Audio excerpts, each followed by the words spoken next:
everyone, this is Dawn. Welcome to my YouTube channel. Today I'm going to show you how to make these notepad covers with clear covers, and then you can decorate them for the holidays or another time of year, and they're great for little gifty add-ons or stocking stuffers, something like that.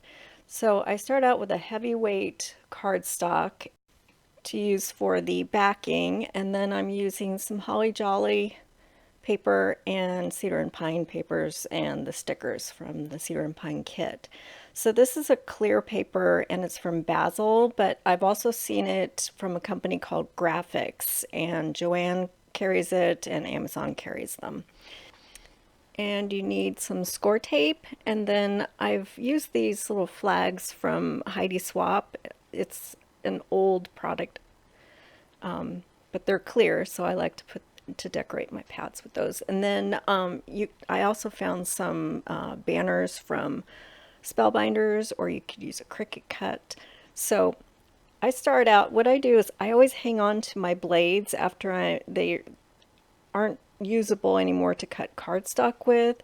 I will keep them to use to cut either the plastic paper or a heavyweight chipboard. These plastic and chipboard is murder on a blade, so I just use my older ones, and even though they aren't very good for cutting regular cardstock with, you can still cut these heavy products with the older blades. So I'm cutting my plastic at 4x6, and then I'm going to choose some papers. I'm going to use the zip strips from a couple of these papers. So I'm just cutting things up right now and getting prepared and choosing what I'm going to use.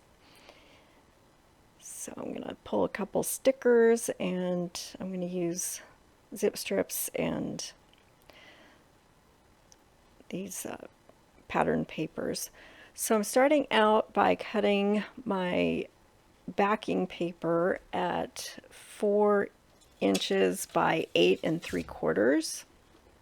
And then I'm going to score it at 6 inches and 6 3/8 inches. And if you've got a pattern on your backing, keep in mind that the top part of it is going to be folded over towards the front, and so if you have a directional pattern on that paper, it's going to be upside down. So just keep that in mind when you're choosing what to use for your backing and how you want that oriented, and then if you're going to cover it all the way up on the front if it turns out to be upside down with a pattern.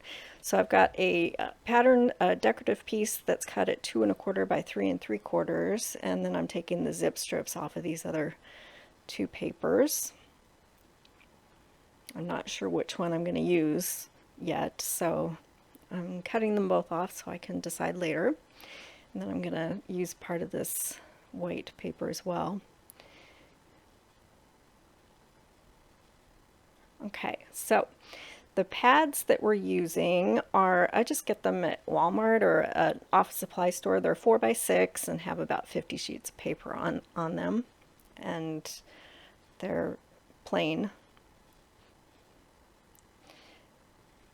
And I'm using score tape pretty much for everything with this project because it's a really heavy duty adhesive, and it will stick to the plastic, and it will adhere the backing of the pad of paper to the cardstock backing.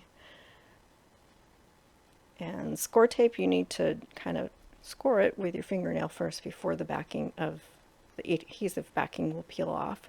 So I place that down on the lower part from the 6-inch score line down. And then the plastic paper comes with this protective covering on both sides. So I'm just peeling that off.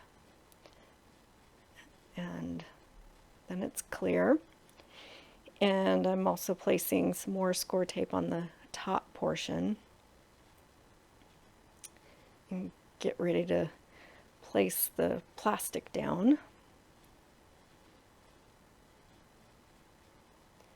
And the best way that I found to get this to adhere correctly so that the plastic lays right is to put it down on top of the pad of paper and line everything up at the bottom, and then take the top of the backing paper and fold it over and connect it to the plastic. And that will get it to lay correctly when it's closed. And then because you can see the adhesive through, I like to take another piece of the same backing paper and then place that on top of the inside part so that the adhesive is hidden. So I'm putting that down with score tape as well.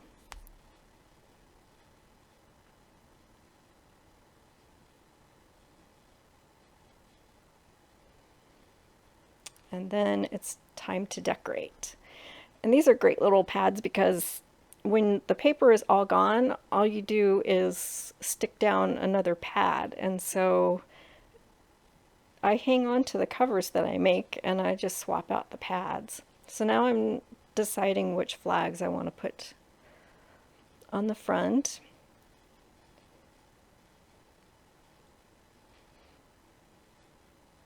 Or if I wanted to cut some more cardstock and do a Spellbinders flag.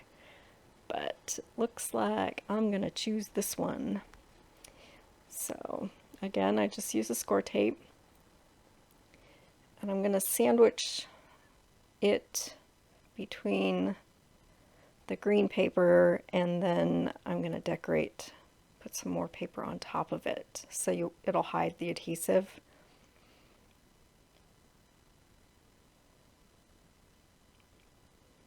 I'm kind of deciding how I want to decorate this one.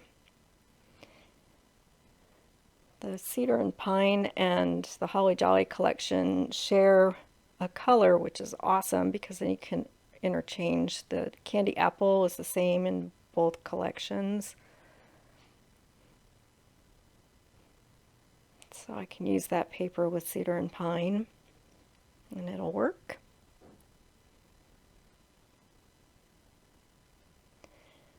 So I'm going to put that down.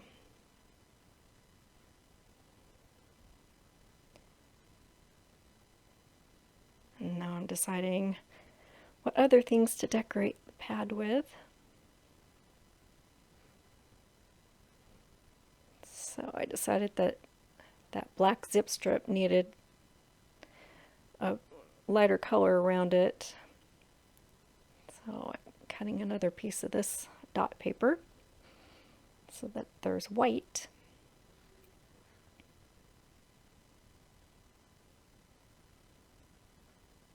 And it's too big, so I'm going to trim it down a little bit more.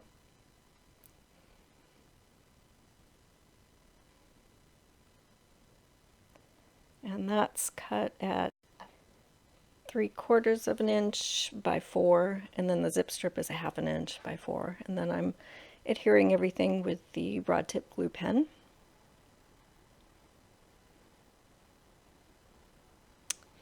And then I'll choose some stickers to put down to decorate with.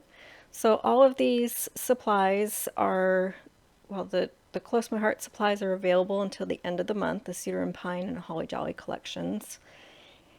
And at the end of the video I've got some pictures of a couple other notepads and how I've decorated them.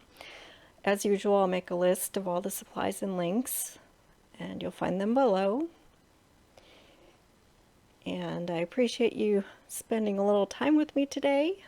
I hope you give this project a try. They're fun and quick. And please subscribe if you haven't already. And thanks for watching.